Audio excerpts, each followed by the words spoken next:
Football is live. 90 minutes, one passion. This is DISKI LOVERS CULTURE ya Rushaka. Dubala na msoro za mitambo watu bashu wa Richards Bay kati na timu ya Mamelodi Sundowns. Una dubala na musi timu ya Mamelodi Sundowns yeduwa ni chikodraw wanga 0 ngangei na 0 ngangei. Mshimbane ngani minywa brada. Ya nende yone bad. Ndikatwa mboro dubala na musi doba dubala irafuga mama. Dubala razipina nga mitambo. Vaka mtambo wa derby. Richidaka mtambo wa Mamelodi Sundowns na Richards Bay. So ndivononga zimwe zera twangazo au nazera ari kuita avo ngandani otaira mi match hii noni miviri ya dangerous ngamanda ineka hiyo hii ye ndandi kubona bunji abantu boba kamtambo wa Kaizer Chiefs bako dotarira so weto derby zonde benga manda kama fundi batebiri ba football ori ri kungwedze batambi babo rine so ndivononga mtambo wa Kaizer Chiefs na Orlando Pirates woba muwe mtambo ya Dingamanda na mtambo wa Richards Bay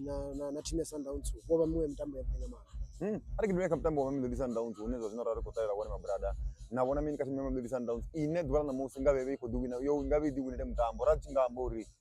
ligi yeko namba yetu wachote pizia iko duwane kudrawa zichamba mini kati Mamelodi Sundowns hone na wona mini ka approach Mamelodi Sundowns na wona mini ka approach wa pizo twana dwala na musi ka Richards Bay. Ya ndi chinga totomo wamba ndo sumbe sorry timu ya Orlando Pirates aitu tukhilirwa nga league na musi ichiyo cha game yaye tamba na timu ya Kaizer Chiefs nazvo ndizisumbedzisa uri aitokhayirwa nga league ngori timu ya Sundowns ikuita zvote zvine Pirates ikuzviita arali timu ya Pirates ya draw timu ya Sundowns ikudraw zvasiya zvikwamba mini kamugudisi vakadoso technically avangojena zvone mugudisi vakadoso ngori ndikuvona mugudisi enavo ri always ukorotate formation ukorotate vatambi ndikuvona namusi akushumisa formation ya 3-4-3 mugudisi kadoso ineka hiyo ndiko dibudziso ri hukutoita ya mini kamswana Monopoly Saleng na mswana Matthews vene ndiko wabona ka left wing abote ndiko dibuso zori ndizvipio zvina kuingozviita kamswana Saleng ndizvipio zvina kunyengori zvitiwe ngamswana Matthews mara ndichisadza ndiko wana ri zviva zvikwambo reflect 3 iko toyoto dzveto rala una kubide una ndamane una mtono nga mudau riko konovona mudiba ene avori obrimudiba ene avori uko jena ngangomu bukati ndadhuvusori hukutoita mini musi obrimudiba achivotamba achinga ukotamba sa defensive 6 zvoitwa ngori vatenda ujena vasina defensive 6 vavakushumisa muswana obrimudiba ene kauno mutambo ova asiwo nolototoma obrimudiba so ndadhivudzisa ichikuvuya timu ya Mamelodi Sundowns ichikudoncha muswana Renasi ichikupanga muswana Muchiva ina muswana Temba mshishizwane ene vanda ndivononga ndimwe draw dzine mugudisi vakadoso votojena vakuitoda ngori arari richikwamba nga muswana Muchiva ene akujenera Renasi zvikwambori rikova na chimwe chistrikera chene futi achingadowana support ngori rasiko ivona support ine ikufiwa nga muswana Monopoly Saleng na muswana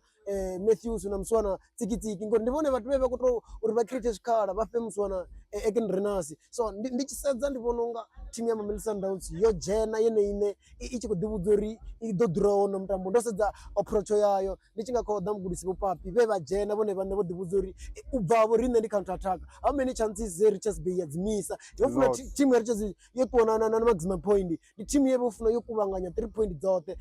ndichingadova ndatenda lori mugudisi vopapi zveva zviyamburi zviyakuonda uri nivone stende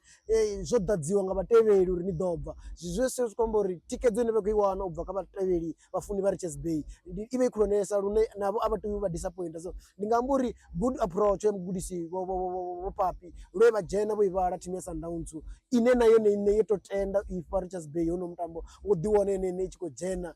namusi ichikwataka arari vasedza timu ya Sundowns yova isina yasasumbedziri kutoda mini yava ichinga timu ine vari iwiki tasikokonovona jede ndamusi ene vari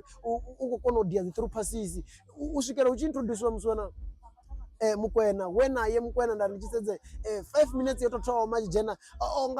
yonga yachincha ikova na bola nyana timu ya Sundowns yadova yasvika ya dropa ndavona muswana Mukwena anohuma deep ko defender zvasiya zvikwamburi timu ya Sundowns technically aingojena zvone ukova mutambo wa dhuva na musi mtsineka muswana navo uri kutamba center back ya Richards Bay ndingani dhuva na musi ngori ndikudivudzisa ngauri timu ya Mamelodi Sundowns arali defender ya Richards Bay iko man of the match. Zambusa mafungwa uri attacking the Sundowns ni gai, attacking ya Richards Bay ni gai. Niyo ndo wafunda ama brother uri unuba waba na skola zvinyi team ya Richards Bay yazuwani ya wete yo panisha dwala na musi ozuwana banzi chikala ochiwana mu msona gumedi chikala abango duwana bachi kupanisha dwala na musi ya richingamba nga front 3 yo teyeve chikunyushimisiwa uri ibvenga attacker nga mgudisi bopapi auna mtambi we asawona chikala gumeda wona chikala chena ene chikala chacho wanofuna converter banzi wona chikala chena ene munne ofuna converter so musi nichikutamba na team enonga Sundowns ine zviakomba nga mandori musi yo fara bola ni jeri the moment ni interfere bola ni chei winner ni chikushumisa counter attack na bola shumisa cho chikala chori ni D1 ni ko capitalize ka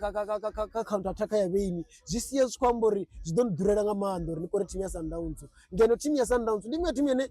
aingova na shot target nyingi aingova team ya creator zvikala zvingi kupira team ya Richards Bay ndichingambori team ya Richards Bay kaono mutambo yave ko dominate nga counter attack bedzi yova isikufata bola uri ido tofanda bola nga build yabo uri richisedza midfield wa Richards Bay zveve kuita wako ono usimplify zvitu pedzi ufara bola wavusa towa wasidori ka left wing huna nyi oimiso hani ka right wing huna nyi oimisa hani then dzaswicha bola inendo dziva budori bola dzinji dzine dzava dziko tambiwa dzidzanta defender ya Sundowns ya bola counter bola dzine dzava dzichikudzadza ntamuya that is why vakuona team ya Richards Bay ekosumisa dzi long ball ikoto switcha bola uri idiwani chikusvika mapurani ya team ya Sundowns kuri saka manda mabrother karisa karoteka DISKI Lovers Culture neri kuri vazviite vazviita ese subscribe like and comment mafunisa zvimwe chimweni chida ndaunduna Timuliwe Chalimuwa Timuliwe